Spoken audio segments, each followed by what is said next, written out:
Hello students, कैसे हैं आप सब। आई होप आप सब अच्छे होंगे। आईसीटी वर्चुअल क्लासरूम में आप सबका स्वागत है। मैं विकास, क्लास 10th का मैथ्स हम कर रहे हैं। चैप्टर है आपका अरिथमेटिक प्रोग्रेशन। तो इस चैप्टर को हम कंटिन्यू करेंगे बच्चों। कुछ क्वेश्चंस थे पिछले सेशन में पे सॉल्व कर रहे थे, उन्हीं को कंटिन्यू करना है। तो ये एक क्वेश्चन है, अरिथमेटिक प्रोग्रेशन का यूज करके देखिए हम कैसे इसको सॉल्व करते हैं। क्या है question? How many 3 digit number are divisible by 7? तो 3 अंकीय कितनी संख्या है जो 7 से डिविजिबल? एक तो मुझे चीज पता लग गई कि n फाइंड आउट करना है। ठीक है, n के लिए मुझे चाहिए a यानी फर्स्ट टर्म, और क्या चाहिए b,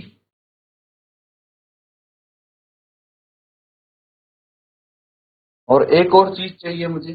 फर्स्ट टर्म हो गया, b हो गया। अगर नंबर ऑफ टर्म्स निकालनी है कि एपी में कितनी टर्म है, तो लास्ट टर्म भी तो पता होनी चाहिए, तभी हम निकाल पाएंगे ए एन। ठीक है, लास्ट टर्म।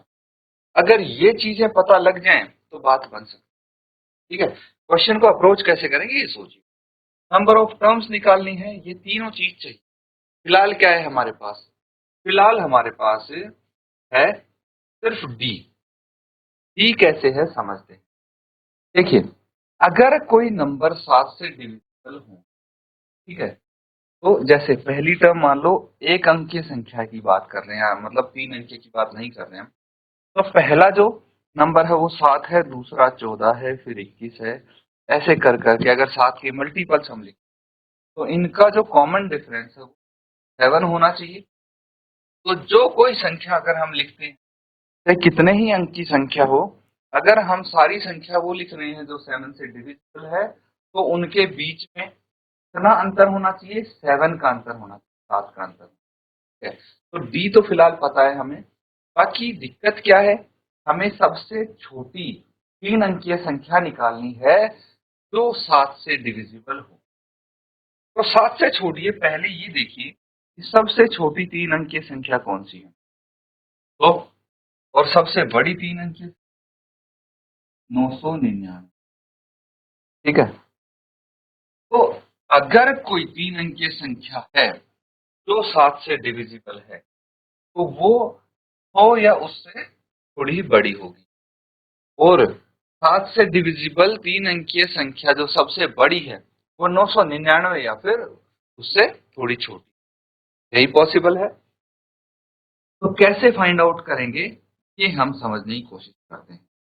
तो इसको 7 से हम डिवाइड करके देखें, है ना, 7 से डिवाइड करके देखें, और उसकी हेल्प से हमें पता लगेगा भाई हमारे पास रिमाइंडर कितना है ना। तो चलिए अब इसको हम क्या करेंगे, सॉल्व करेंगे।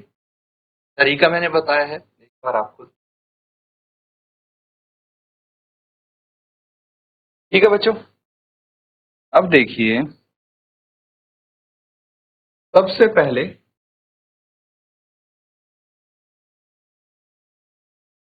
हमें चाहिए स्मॉलेस्ट 3 डिजिट नंबर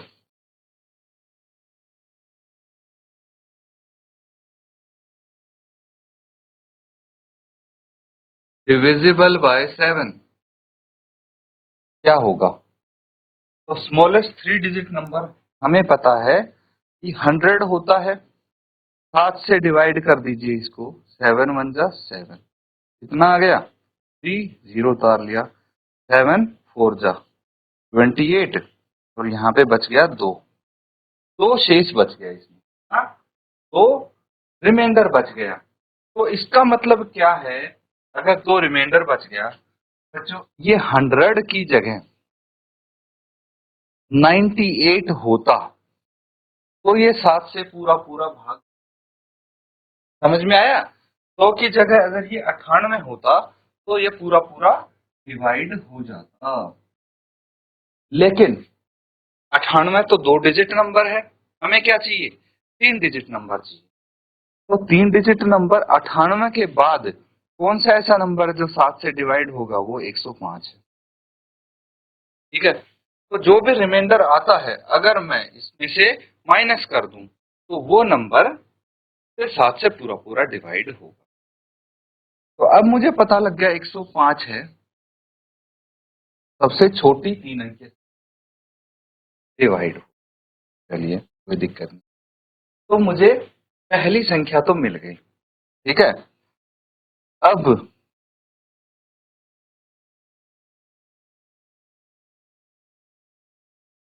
अब देखिए, अगर अगली मुझे संख्या चाहिए, next 3 digit number divisible by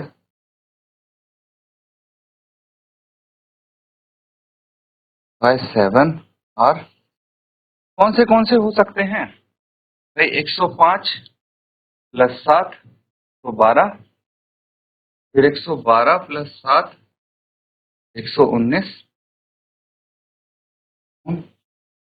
ये तो होंगे। अब हमें देखना है लास्ट 3 डिजिट नंबर डिविजिबल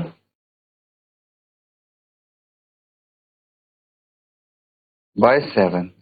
वही तरीका यूज करेंगे, सबसे बड़ा 3 अंकीय संख्या हम लेंगे, 7 से डिवाइड करेंगे, 7 1 जा 7, 2 बच गया, 9 उतार लिया, 7 4 जा 28, एक 9 उतार लिया हमने, फिर 7 2 जा 14, कितना बच गया? 5 बच गया। ये रिमाइंडर आ गया, 5 क्या आ गया? शेष आ गया। तो अगर 999 से 5 कम होता तो वो संख्या 7 से भाज्य होती। ठीक है, रिमाइंडर माइनस कर देते हैं हम इसमें से, ये समझ लीजिए। तो 994 आ गई। अब देखिए, हमारे पास फर्स्ट आ गया नंबर, तो हम लिखेंगे 10 AP, 105 फर्स्ट टर्म हो गई इसकी, 112 second term, 119 third term and so on, और लास्ट टर्म होगी 994। ये हमें एक AP मिल गई। तो इस AP से हमें पता चलता है जो फर्स्ट टर्म है बच्चों हमारे पास, वो क्या है? 105। फिर हमारे पास कॉमन डिफरेंस कितना है? A2 minus A1, that is 112 minus 105, that is 7। फिर AN क्या है? 994। यहां तक हमने देखिए जो जो चीज चाहिए थी वो निकाल ली है, AN, A और D। अब हम नंबर ऑफ टर्म्स निकाल सकते हैं एंड फाइंड आउट कर लेंगे, नोट करेंगे फिर आगे।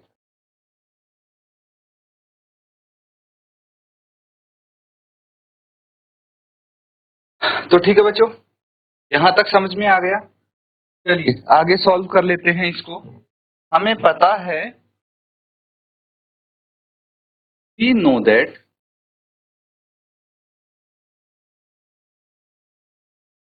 AN is equal to A plus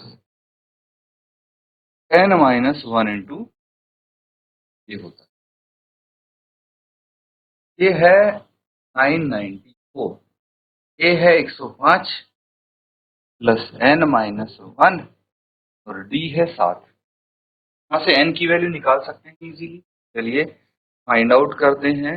minus 105 is equal to n minus 1 into 7। तो चलिए 994 है ये, है ना?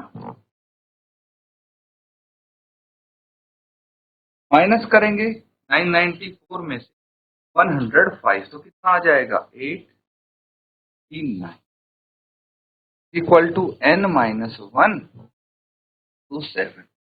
देखिए 994 है, डायरेक्टली माइनस कर दिया हमने 105, तो कितना बच गया? यहाँ पे 9 बच गया, यहाँ पे 8 और यहाँ पे। ठीक है, तो अब बड़ी क्लास में है, आप डायरेक्टली कर सकते हैं, कोई दिक्कत नहीं है, बस सही होना चाहिए। और 7 को भी बाईं तरफ लेके आएंगे तो 889 divided by 7 is equal to -1। Cancel out कर दीजिए, 7 1 जा 7।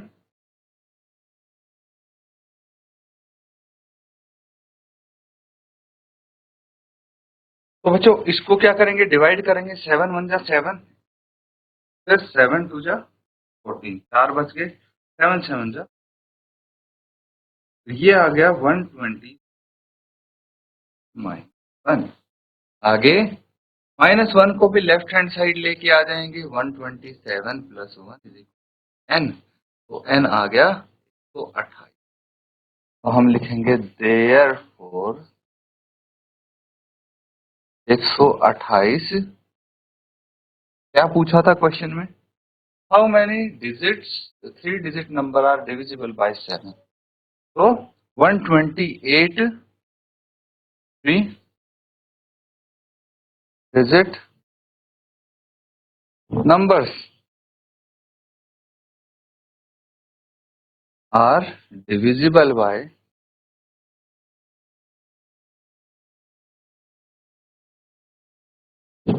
7। है, नोट कर लेंगे इसको, क्वेश्चन कंप्लीट।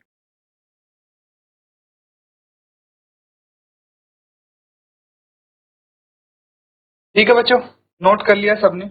आगे देखिए अगला सवाल, how many multiples of 4 lie between 10 and 250। 10 और 250 के बीच में 4 के कितने गुणज लाई करते हैं। ठीक है, तो इसका मतलब जो पिछला क्वेश्चन किया था लगभग सेम है, बस थोड़ा डाटा यहाँ पे आगे पीछे कर दिया है, बाकी चीजें वैसी ही है, सोल्व वैसे ही होगा ये। तो यहाँ पे आपको बोला गया 10 और 250 के बीच, तो मुझे बताइए कि 10 से छोटा नंबर तो नहीं होना चाहिए, है ना।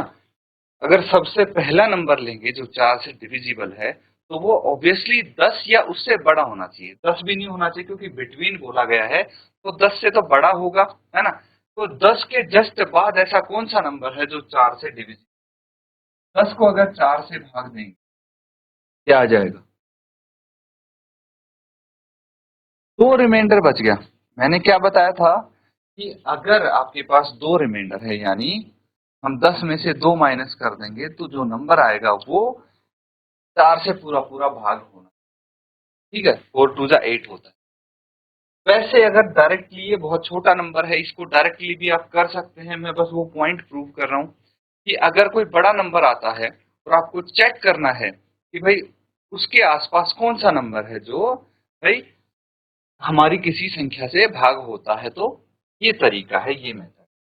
तो यहाँ तो सीधा पता लग रहा है कि 12 ऐसा नंबर है, ऐसी संख्या है 12 जो कि से पूरा पूरा भाग होता है 4 से, और 10 से बड़ी भी है, मतलब ये सेटिस्फाई करती है। उसके बाद हम कुछ मल्टीपल्स लिख लेते हैं, अगला नंबर 16 है, फिर 20 है, फिर 24 है, एंड सो ऑन। अब मुझे क्या चाहिए, हाउ मैनी नंबर्स निकालने हैं, तो n बताना है ना। जैसे पिछले क्वेश्चन में बताया था, n बताने के लिए लास्ट टर्म पता करनी पड़ेगी, तो लास्ट टर्म है 250। अब इससे छोटा नंबर चाहिए जो 4 से पूरा पूरा भाग होता हो, तो 4 × 6 24 आ जाएगा, एक बच गया, 4 × 2 8, और ये 2 बचे। रिमाइंडर यहाँ पे भी 2 है, यानी 250 से 2 कम, 248 ऐसा नंबर है, 248 ऐसा नंबर है जो कि 4 से पूरा पूरा भाग होगा, तो 248 आ गया। अब देखिए मुझे n निकालने में क्या क्या क्या चाहिए, फर्स्ट टर्म जो कि है 12, फिर कॉमन डिफरेंस जो कि है a2 - a1 दैट इज 16 - 12 4, और ये AP है, ये तो पता लग गया क्योंकि सबका जो डिफरेंस है वो 4 है, कॉमन डिफरेंस 4 है यहाँ पे। अब लास्ट टर्म an हमें पता है यहाँ पे कितनी है, 248, तो हम यूज करेंगे ये formula an is equal to a plus n minus 1 into D. चलिए सॉल्व करेंगे।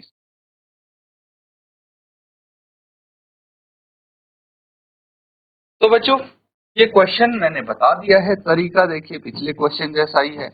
होमवर्क में इसको आप कंप्लीट करेंगे। आज जो क्वेश्चन किए हैं हमने, उम्मीद करता हूँ अच्छे से नोट किए होंगे आपने। इनको रिवाइज जरूर करें। इसी के साथ आज का सेशन यहाँ पे एंड करेंगे। Thank you and have a nice day.